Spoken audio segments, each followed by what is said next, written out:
Praise the Lord. ஆண்டவர் இரட்சகருமாகிய இயேசு கிறிஸ்துவின் நாமத்தினாலே உங்களுக்கு என் அன்பின் வாழ்த்துக்கள். நாம் ஆராதிக்கிற தேவன் நம்மோடு கூட இருக்கிறார்.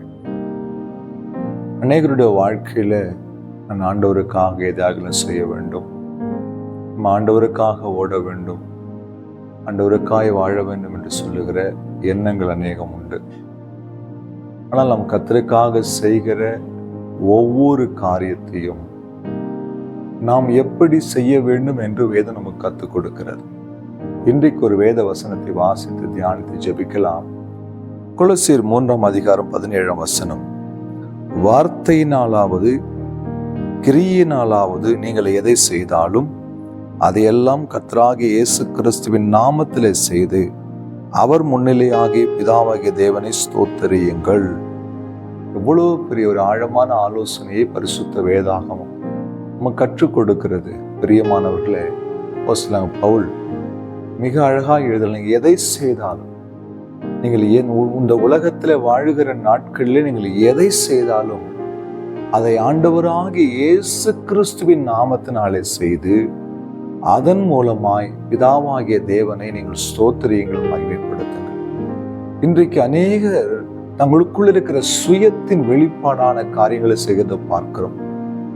என்னால் இவர் ரட்சிக்கப்பட்டார், என்னால் இத்தனை ஆத்துமாக்களை அறுவடை செய்ய முடிந்தது, என்னை கொண்டு கர்த்தர் இப்படிப்பட்ட காரியங்களை செய்தார், என்னை கொண்டு பிசாசுகளை விரட்டினார், நான் ஆண்டவருக்காக ஆலயத்தை கட்டி கொடுத்தேன், நான் ஆண்டவருக்காய் ஊழியங்களுக்கு உதவி செய்தேன், நான் ஆண்டவருக்காய் ஏழைகளை தாங்கினேன். இப்படி தாங்கள் செய்ததை சொல்லிக் கொண்டிருக்கிற சுயத்தின் வெளிப்பாடுகளை பார்க்கிறோம். ஆனால் பரிசுத்த வேதாகமத்தில் அப்போஸ்தலன் பவுல் சொல்லுகிறார், நீங்கள் எதை செய்தாலும் அதை இயேசு கிறிஸ்துவின் நாமத்தில் செய்ய வேண்டும். அவர் நாமும் அந்த இடத்துல மகிமைப்பட வேண்டும். நம்முடைய சுயமோ, நம்முடைய சுய ஞானமோ, சுய திறமையோ, நம்முடைய பெருமையோ, பணமோ அந்த இடத்துல வெளிப்படக்கூடாது. எதை செய்தாலும் இயேசு கிறிஸ்துவின் நாமத்தினாலே செய்து அவர் முன்னிலையிலே பிதாவாகிய தேவனை ஸ்தோத்திரிங்க. அன்பு சகோதரனே, நாம் எதை செய்தாலும் இயேசு கிறிஸ்துவின் நாமத்திலே செய்வதற்கு பழகிக் கொள்ள வேண்டும்.